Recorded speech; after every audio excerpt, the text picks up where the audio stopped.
mass. Does mass control contrast? No, but it can. If you get too much mass or too much exposure, not enough exposure, you won't appreciate it. So, again, how does contrast affect quality? It doesn't really, but it can obscure it. Okay, well, there, we have something else. High KV techniques allow for low subject contrast and a wide latitude and exposure factor. What the heck does that mean? That means in your higher KV range, a little change in KV doesn't affect your image. So if you're up in your higher KV range and you're off 10 KV in your technique, you won't see that difference. Visually, you won't see that difference. If you're off 10 KV at 50, oh my gosh, you'll totally see a difference. So when you're in your higher KV range, you have more leeway for margin of error than you do at your lower KV ranges. So your lower KV range, a little change in KV, right? How much change? Do you remember? Did you notice the difference? 15%. 4%. 40 or 30? Okay, now 33%. 50. Okay, let's recap. 15% is your 15% rule, and changing the KV by 15%. If you increase it, will double the density. Okay, halving it. Going down in 15% will half the density. Okay, a change of 30% in mass shows a visible difference.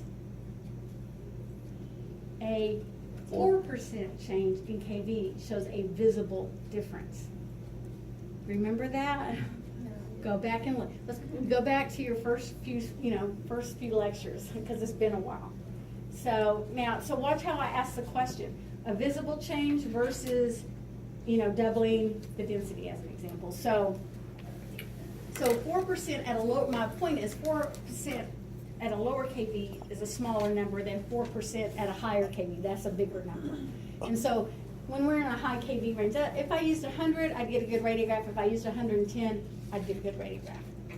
It would be appropriate. So that's what that's saying. Well, there we go. And then again, too high or too low obscures the radiographic quality. And I believe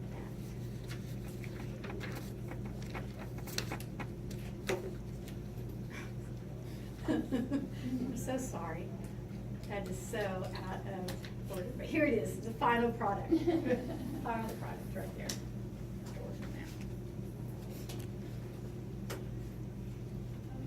Okay, one last thing, motion. What does motion do? And you know this already. It obscures. Motion is the greatest enemy of radiographic detail. So again, let's go back. Why do we like short exposure times? Minimize For this most. reason. Okay, and here I'm showing my little nephew. He's 6'8" now. Yeah, I know. Oh, here's what. So anyway, I took pictures of Parker playing basketball. Okay, so here are these two boys, and do you see their arms? But you don't clearly see them, right? You see something there, but they're moving. Look at this kid running here. They're almost disappearing. Look at the ref right here, doing something with the ball, and you can't even see it, can you? So there are times when we want motion, and I think, did you do the transthoracic shoulder? Okay, why did we want motion To on blur the out- transthoracic To shoulder? blur out the lung fill, the chest. To blur out the ribs and the lung markings. And so when things move in radiology, when things move, they get blurry and they disappear. They may not totally disappear. Oops, whoa. I don't know what I did. It disappeared. Well, that There you was- go. okay.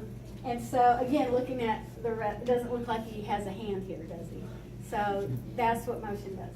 Again, sometimes we want it. In most cases, we don't want it. It's only a few exceptions.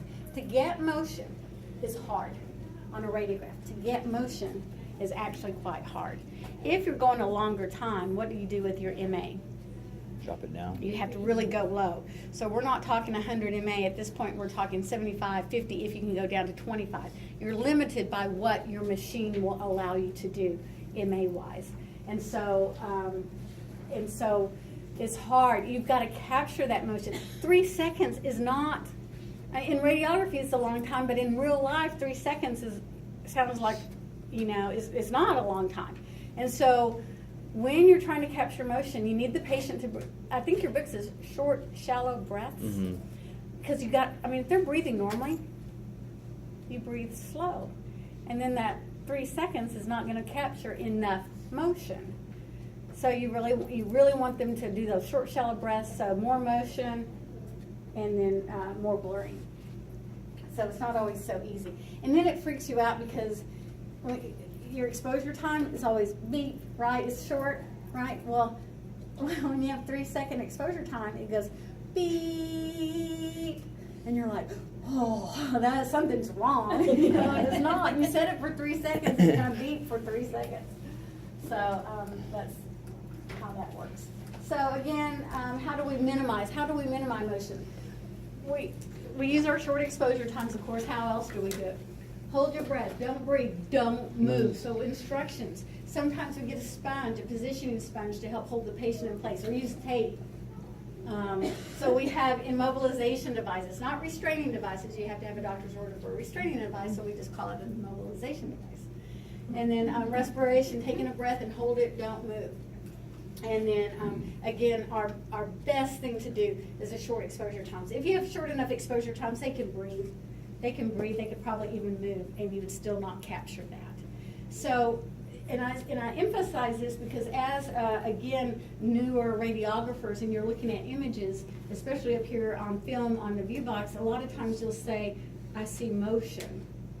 And it's really hard to see motion. I've seen it, and I can show you some examples, but you get what they call, or what you say are double lines. Like if someone actually, you caught motion on a chest x-ray, the diaphragm that you see, well, you're not into chest yet, but you see the diaphragm, you'll see a double line. So you'll see 2 little lines of the diaphragm as opposed to 1. So again, it's really hard to capture motion in radiography with our short exposure times. But we can, and I've had it happen. And that's, the lie I would tell the patient, well, I have to repeat that, you moved. Right, you moved. And so that's a way to get out of, a repeat, is letting them know it was their fault. And guess what they said? Bar none. I'm so sorry. I'm like, it's okay, we'll just do it. What a jerk. Right? Don't do that. Don't be a jerk. Don't make them feel bad. They already feel better, they wouldn't be there, right? So don't do that. So we've taught you, right? And are you practicing that? I haven't done comps with you yet. Are you practicing that? I'm going to take some x-rays. And then if they do move, which is usually not them, it's usually our mistake.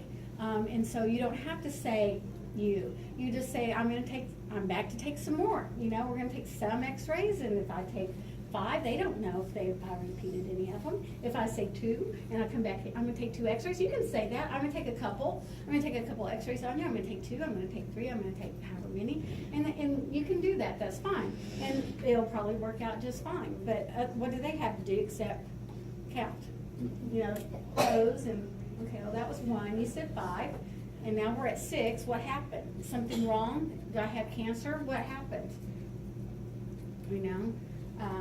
Am I getting too much radiation? It opens up Pandora's box. So, if you can just say some, and then like I said, they don't know anything. They do not know the quality of your work. They know how they were treated. And some of my patients left me going, oh, I feel horrible. I'm gonna burn in hell for that. And then patient instructions. So again, don't move, don't breathe. And you have to be careful with your patients. As we've taught you, you need to be very short and simple with your patients, not because they're dumb, they are not, but because if you've ever been a patient, and it took me to be a patient for me to understand this, unfortunately, don't let that be you, is that you're out of your element and you do the silliest things, you can't even think straight. So be short, sweet, and show. Remember, turn away from me, turn to your right. They may. My grandma would always say she didn't know her right from her left until she picked up a rock and threw it. Then she'd know that was her because she's right-handed. but she could, So especially if people are disoriented and stuff, then tap their shoulder, turn to the right, turn towards me. You don't have to say right or left, turn towards me, turn away from me. Scoot up towards your head. Help them, show them, touch a shoulder, turn this way. Come over, look over here. So what are ways that we can eliminate motion? And these are the ways we can eliminate motion. So that would be a question on the test. And then here is my favorite immobilization device, which nobody has it anymore. They all got rid of it, and I do not know why. But yes, probably the parents. But this was a great device. This is called a pigostat. Have you ever heard of that before? P-I-G-G, pigostat. And the patient, you can see their little legs. They sit in a little seat, a little saddle seat, and they never smiled, I can assure you. They must have bribed this kid with something. But you can see the plexiglass goes around them. There's a strap to hold it. Their face is 2 pieces of plexiglass, so their face isn't squished with plexiglass. And then you can see this rotates right here, this circular thing. So you could do, here's the image receptor here. The X-ray tube would be back over here. You do a PA chest. Holds them perfectly still, even when they're mad and angry for being in there and their little legs are kicking. It doesn't hurt them. It holds them still, and they don't like to be restrained. Immobilized. Okay, and then you can turn this. Then this little seat turns, and so you just turn them, for a lateral, and then you shoot the lateral, and they're so straight, they don't move, and you get perfect images. Well, hopefully. And then you take them out, give them back to mom, screaming and crying. You go process, however, electronic process or whatever. And then you have to explain to the parents because it looks like a medieval torture device. And so you have to tell them it's just to hold, your child still. And I let the parents put on a lead apron and stay in the room with them right there. And they can see, they're right there next to me, forcing the kid into them. Your legs are going to go down in there. Yeah, question or comment? I was going to ask that. How do you put them in there? Through the top? Like you Yeah, pick them up? you set them in like this until it's like a bicycle seat, okay? And it's open, so their little legs go down through, and you can see the legs coming down through, so they're sitting with their legs to the tabletop. walkers. Yeah. Their feet never go in right. Yeah. Exactly. Right? Yeah, that's good. And then, and so like their little legs are kicking because they're fighting and go, look at me, I'm smiling. I had one child that did not cry. You want them to cry. I mean, you don't want them to because it's annoying, but you want them to cry for a chest x-ray, which is what we do mostly on children. And that's so that when they go to scream, they take in a big, deep breath. And just when they're about to scream, you do it. And then, So I had one child just sit there and was little eyes and just didn't say, didn't cry or anything. I'm like, me too. Come on. Oh. So I got him to cry. I'm very good at that. Not making them cry. So you say it's not used anymore, so what is it used now? No, so that, again, I don't know why. I don't think techs like putting them in there, or I don't know why, because I did not have that. That wasn't me. So now there are other, we're going to talk about pediatric, but being in there and holding them. I mean, what else can you do? There's other immobilization devices, but your hospital probably won't have them. So if they're if they're an infant, you'll do it supine on the table, and you'll hold their legs and their arms, and while you're taking an X-ray supine. And then as they get older, what I would do, and don't ever do this, is I'd set the child at the end of the table. So a child that size, sit them right here on the end of the table. Their legs are down. The X-ray tube is horizontal at the other end of the table. I put on my lead apron, and then I would get my image receptor, whether it's a digital detector, CR, cassette, and I would have my lead apron on, and I put my body gently, I don't want to hurt them, up against their legs, because their legs would be like this, and so I'm holding their legs still with my body pressed up against them. I put the cassette between me and the child. I get their arms and bring them this way, and then their head is right here looking up at me. And I'm like, oh, hey, little sweetie. And then I have to have help, because I have to have somebody collimate, you know, and get the right distance, so I'm in there holding. Okay, what is wrong with this picture? You were in there. I am in the direct path of the x-ray beam. You think the child's chest is going to absorb all the radiation? Do you think that lead apron's gonna absorb the radiation? So, not a good practice to have. So, that's why I love the Pigostat. I'm not in the room. You know, otherwise there are, like I said, there's some other immobilization devices in your hospital may or may not have them. So then at that point you have to improvise. If they're old enough to cooperate, then you can put them up on a platform up at the wall unit and do it like you do an adult, just, you know, smaller film and all of that. But if they're not, if they're fighting you, then you have a challenge. And so if you don't have that, hopefully you have some other sort of immobilization device. So it's a whole thing. It's a whole thing, pediatric radiology. And we'll have actually we'll study that next semester. So the positioning is typically the same as you would for an adult, but your approach is totally different.